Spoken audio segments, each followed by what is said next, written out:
spawning down in the bottom left hand position as the red Terran player. It's Dragon. And his opponent, up to the top left, the blue Terran player, Botvinnik. Which way this is going to go, I do not know. Dragon, of course, is very famous. He is a very cool guy. Botvinnik, I must say, I don't think I've ever heard of him before. So, I don't think I've even cast one of his games before. And therefore, not really sure what he's going to be throwing out. But he is a GM player. Seems to be going very well. Dragon is Masters at the moment in EU. So I'm very excited to see what these two are going to be throwing out, what they're going to be attempting to achieve. TvT, I can't honestly remember the last time I cast the TvT. I'm going to actually find this out now while I am on stream to all of you, because it's TvT and they're just taking some gases and things like that. Nothing has gone too crazy as of yet. I'm trying to keep a good little eye on everything though. Okay, the last time I definitely cast the TvT. Wow, that can't be right. Okay, apparently the last time I 100% cast the TvT was October the 14th, 2013. Like 5 months ago. That's ridiculous. I don't know if that's actually true, but if it is, that's crazy. I might have cast one online somewhere, but that actually seems scarily feasible. Anyway, gas is coming down for both players. Barracks coming down for both players. Dragons is a little bit ahead. Obviously, Botvinnik's gas is a little bit ahead. As we can see, he's already mined 60 Vespian up against the 20 of Dragons. So slight variations in their build, starting things off on Frost. What does this mean? Most likely, Dragon's going to get later tech if he does decide to go up to, say, a Reaper or something like that. Although, I'm suspecting that's going to be unlikely since we can see that only Marine production going on. But Botvinnik, he is going to be able to chuck down a factory quite a bit sooner than that of Dragon, meaning that he's going to have access to factory tech sooner, starport tech as well, mines, Hellions, all a lot quicker. We get the same thing coming down here from Dragon. He's adding in his factory, but as we can see, that's quite a bit later. Dragon's factory about 12 seconds through, so about 20 seconds behind. Couple of Marines just sitting around, just keeping a close eye on anything that could be happening. Quite an interesting choice here, because you can't actually jump Reapers up here due to it being a little bit of a ledge and a cliff through. You can get some Reapers up here though, so just keeping a close eye on that. That's why we see a supply depot being positioned nicely, just garnering a bit of extra vision.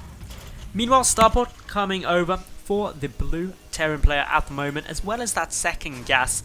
Dragon just adding in his first factory now though. It's finishing up as I speak, and this is really where we can see some more stuff, and it's going to be the starport. Both players opting to not rush out tech, but at least get it up fairly fast. We do see that actually Botvinnik is going to be adding in. He has actually rushed up his tech. That's a fair assessment to make. He's up to a starport pretty much as early as you can, getting that refinery down before the barracks. Dragon going a bit more conservatively. Otherwise, 2 gases up for both players, starports coming down for both players, and a Widow Mine coming down for Dragon. So this Widow Mine will allow him to be a bit more defensive if anything tries to come and sneak through, such as this poor, lonely SCV. It could end badly. Burrow, Widow Mine, burrow. I want to see the SCV die, but I'm not going to. It sneaks on by. It survives for the moment until it walks into 3 Marines. And SCV walks into 3 Marines, and what does it say? That's all it says. Anyway, Cloak coming down. Banshee going to be pumped out from Botvinnik. Meanwhile, over at Dragon's side, he's adding in a tech lab as well. Probably going to be switching these two over. I would... Oh, actually may not now. Okay, no, he is going to be doing that. Just getting a Viking out first. Maybe trying to intercept his opponent, should he be getting a Banshee faster than him. Crazy times. Command Center is on its way out. We've also got a Raven following this up. So the Raven following up just means that even if there's Cloak on the Banshee, it will be unsuccessful. It will fail horribly because, of course, Raven's got detection. We've got the same thing coming out from Botvinnik. He's going to be keeping a good eye out for detection of any Cloak Banshee too. Command Center being added on now by Dragon. Both players at the 25 SCV mark, and we are sitting at about just coming up to the 7-minute mark in game. Cloak has finished as well. It's about to finish. There we go. It has finished. Don't want to lie to everyone there. As the Banshee is making its way in. So a very refined build from Botvinnik at the moment. And Dragon likely to take a little bit of damage from this if he's not exceptionally careful. But with the Raven now coming over, even with Cloak activated, the Viking will be able to deal with this. So you may as well suicide the Banshee at this stage. Try and get as many kills as possible. Just trying to dodge out the position of the Viking, but we can see good control being utilized by Dragon. And in grand total, 6 workers have been killed so far. I'm not sure if the Banshee killed all of those, but yeah, it would have been 5 workers and the one that was scouting. So that's still pretty nice. It's a decent amount of damage done. Perhaps more would have been wanted considering how quickly that Banshee was rushed out. But Dragon just showing great prowess in dealing with anything that his opponent could be trying to throw out. Hellion production now coming up. Of course, the command center for Botvinnik is already morphing into an orbit command, whereas Dragon's is just completing now. So he's a tad behind economically. As we can see, 5 workers down for the moment. But where is he getting ahead? To be honest, looking at everything, Dragon is just up a bit in terms of his army supply. And most of that is because of the Hellions that he's got down. His opponent is opting just to really pump Marines and also get a siege tank count. That's going to be quite effective up against the Hellions with that siege tank there. Should work well. The Orbit Command just attempting to land these naughty SCVs, getting underneath it and not wanting to be incredibly destructive. Decides to just land down. Personally, I think it would be hilarious, if incredibly infuriating, that if something was underneath a command center, friendly or enemy, and it landed, it just squished it. The same for any other buildings. I think that would be hysterically funny until it became a thing where buildings would flight over and start trying to land on workers. That wouldn't be funny. Although I don't think anything could actually fit in there. I don't think it would. 3rd CC, anyway, coming down here from Dragons, I get back onto topic. And he's also adding in a second factory with a reactor on it. So this is looking to be an awfully high number of Hellions coming down. If we take a peek over at Botvinnik, he's adding in his starport with a reactor and just a couple more barracks. So he's going for a marine tank composition, which is generally what you'll see if you're in Wings of Liberty playing TvT. It's the only thing you would often see. Meanwhile, Dragon, he's switching things up a bit. He's got already 2 Banshee down on the field. Doesn't have Cloak Research, neither player opting for many upgrades. Botvinnik does have +1 infantry attack on its way out, but that's only just been started recently. Dragon committing heavily into this mech play, as he does add in the double armory, allowing him to start up those double mech upgrades. Very strong, especially since they now benefit both air and ground. Both players being relatively safe and cautious. Botvinnik still up by 3 workers at the moment, should be up by 4 shortly. And with this, what he's attempting to do is just keep an economic lead. But with Dragon having this 3rd orbit command build and down secured long before a 3rd command center has even been conceived for Botvinnik, it means the Dragon, not only does he have access to a 3rd mule, which in itself is the equivalent of roughly 4 or 5 SCVs, but he's also got an extra SCV produced per cycle. And that's what's allowing him to catch up that slight economic deficit. The concern for Dragon though is this force moving across the map for Botvinnik. 4 tanks, a lot of Marines and 2 medevacs. It's fairly scary. A couple of Hellions, get a little peek at it I believe, and fall back. There's a lot of Hellions here, and those 2 Banshee. If the Hellions are able to roast up the Marines, which they very well may in this position, this could go very well for Dragon. He moves through the tanks, attempting to siege. The Marines are able to get a decent spread, but with them all getting taken out, there's nothing to deal with these Banshee. They clean up the tanks very quickly, and the reinforcing Marines are all that remain.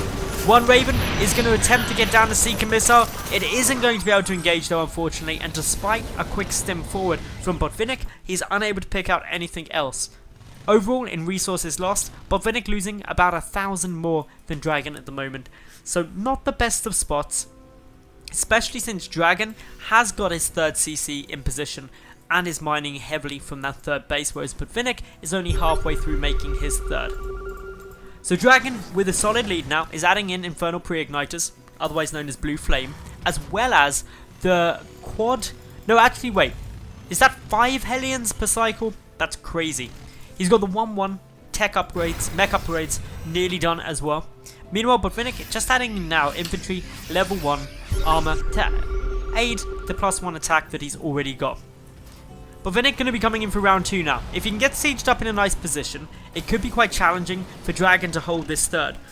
But regardless, he's already mined quite a bit, and actually Dragon taking significant hits on his SCV line. Just hugging up there, with the tanks in a very strong position. Dragon needs to be incredibly cautious, moving around to try and engage this army on the cliff, just due to the range of these tanks. And Dragon knows it. He sieges up his own tank at the moment, tries to keep his opponent pinned back. We've got a couple of auto turrets as well, bolstering the damage at the north position. And for the time being, we see that Dragon has been somewhat trapped in a bit of a corner. He's got a decent number of Vikings and also a decent number of Banshee. May look to start picking away here. His concern though will always be the Stim Marines jumping underneath any of those Banshee if they stray a bit too far forward and taking them out. The two tanks now position themselves up on the high ground too. Dragon with an engineering bay at the back, actually soaking up some of this tank damage. Great little pickup coming down there, saving the tank. A couple of Banshee coming forward. One tank nearly has been taken out. A couple of SCVs getting shelled. The mineral line not able to be utilized to its full extent. Very nice here for Botvinnik. Botvinnik is now getting pushed down from the flank. Really, this is now all up to Dragon to try and break this position, so he's able to keep up that mineral line. The two tanks deciding not to shell up against these SCVs yet, due to not having vision of the area. But Botvinnik does have his third base secured. He's got a decent worker count. He's up now 72 to 69. But Dragon starting to move on up. A quick split of the infantry trying to minimize the damage that these Hellions are going to be able to put out. The tanks shelling, dealing good damage. Both siege tanks alive. One now falling. But a tank also goes down for Dragon. With all of his Hellions dead though, the Banshee pretty much are going to be able to reign supreme and take out the remaining forces, since there's so few Marines left with this push. So pretty big losses on both sides, but Dragon losing 16 workers. Regardless of that though, he's still up by, or he's still level, which is very, very good for him, considering just the degree of losses that he took. And that is due to having this third CC completed before his opponents had even started. It allowed him to pump out those additional SCVs to give him that lead, and now he can fall back on them. We also see Dragon continuing in with triple SCV production, despite being oversaturated at his third base. And that's in preparation for his fourth, but Botvinnik is moving up now, going to be pushing in with a decent chunk of infantry. A tank is going to get sniped down very early. The second tank also trying to get prioritized. Dragon is losing all of his splash damage, and with that the infantry looking incredibly powerful. The third base is still defended because there's a couple of tanks down there, but they're moving up into a position to try and deal with this. A quick lift from those medevacs. They're going to be depositing units right next to the siege tanks to take them down. Dragon is starting to take significant losses at this stage, and it's certainly not what he wants. In terms of resources lost, Dragon now losing more than that of his opponent, and his third base is very vulnerable. A drop of a Marine and Marauder may not seem too scary, but when there's nothing to defend it, it actually is going to rack up a couple of kills. The fourth base as well coming through here for Botvinnik, and unfortunately his Marauder will now die, but there's another wave of this push coming through, and this relentless pressure is really starting to grind on Dragon, wear him away, erode any defenses that he has in position, just trying to prevent a mech force from reaching that critical mass where he won't be able to engage it. Botvinnik's fourth and now fifth are in production. Dragon had to cancel his fourth CC, has begun it yet again, but he's somewhat stretched thinly. The total army supplies are 60 to 92 in favour of the blue Terran player, and he's doing a very good job of continually pressuring, continually trying to find a nice way through. Moving forward, yet again, there are quite a few tanks here, so the splits are going to be important. The Hellbats tanking up quite a bit of damage, but good control from Botvinnik will allow him to kill a couple of those siege tanks. Backing away from the siege line now, just to deal with the Hellbats first, and moving up onto the ledge to start chipping away at anything that lay down below. These Marauders, these Marines, working their magic, killing quite a few more workers. Dragon is now down by 9, but it's still not the end of the world for him. He needs to keep holding though. His tank numbers slowly gaining in number. 9 now on the field, 3 more being produced every production cycle. And if Dragon can get up that solid, strong siege line, it's going to be very difficult to see the blue Terran player actually try and push into it. So scans continually going down for both with a 21-minute mark in this game at the moment, and Dragon is attempting to take a ninja base, hoping maybe that will swing things into his favour. But unfortunately for him, as we can see from just a quick glance at the minimap, Botvinnik is already taking his 6th. He's also taking some very nice trades up here, backing away now, realising the siege tank's getting into a better spot. Overall resources lost are still pretty close, but still slightly favouring Botvinnik,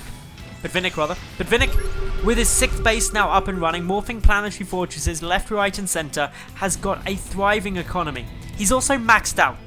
The one advantage going to Dragon though is the upgrades currently.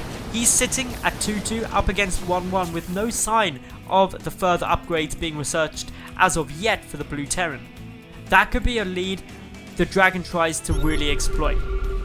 Dragon now moving forward, he's down in army supply, but he's got a sizable mech force. And mech, of course, is very strong in dealing with pretty much anything that it comes in its way, especially infantry with so many tanks. The splash damage will just shred through. But a big quad drop coming down now, heading straight towards the main base of Dragon. Going to be trying to cripple his production capabilities, and for the moment it's doing a lot of work. Any reinforcements coming through will run into problems, but Dragon, he's aiming to counter-attack, and there's barely anything left to defend. Any straggling reinforcements getting taken out, and that is what Botvinnik is aiming for, is to just pick away at this mech army and actually destroy any ability for Dragon to resupply. So far he's had a very successful run of doing that. I don't believe there's actually anything left for Dragon to produce at the moment. No, there isn't, so that's going to be tough. But we also see Botvinnik getting into a bit of a tough spot. His biggest hope is that he's expanded everywhere, adding in a whole host more barracks over at this top right base that for the moment Dragon is unaware of, just to buy himself some more time while he chips away at these tanks. Nice control at the moment from Botvinnik, needs to continue working through everything here at the moment. And if he is able to start working away at these bases, Dragon will only have his standing army remaining. He's down by 17 army supply, but Botvinnik is going to want to try and enhance that difference and really try and outproduce his opponent. It's why we're seeing these SCVs get pulled away. We need to see a lot of production start coming through here from Botvinnik. He's got the money to do so. Dragon has also got a fairly large bank, but the concern for him is that he's got nothing to spend it on, because of the fact that he is left with no production facilities bar one command center. Oh, sorry, one command center and one orbital command. So we can make it SCVs, but no army.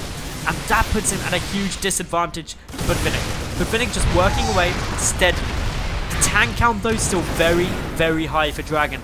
11 tanks. We've still got big amounts of production coming through here from the E-Stars player. Down comes a nice little drop on these tanks. Gonna start working through them. And Dragon could really have done without losing those. His tank count down to only 6 now, up against 26 Marauders and 18 Marines. It's a very good position to see Botvinnik in. And Botvinnik really just working away at anything that he can find. The Planetary Fortress, a bit overkill on that Marine there.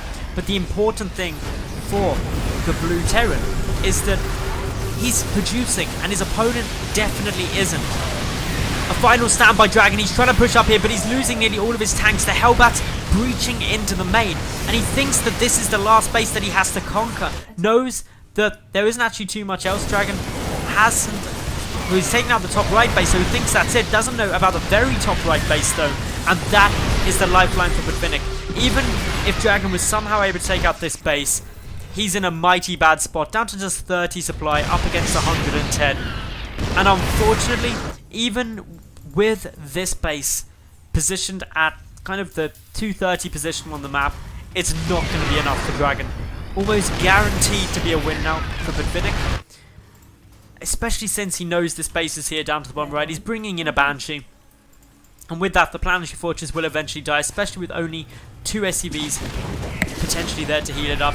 GG is called, and Botvinnik is going to advance forward into the quarter-finals of Go for SC2 Monday. Congratulations to him, and what a great TvT that was.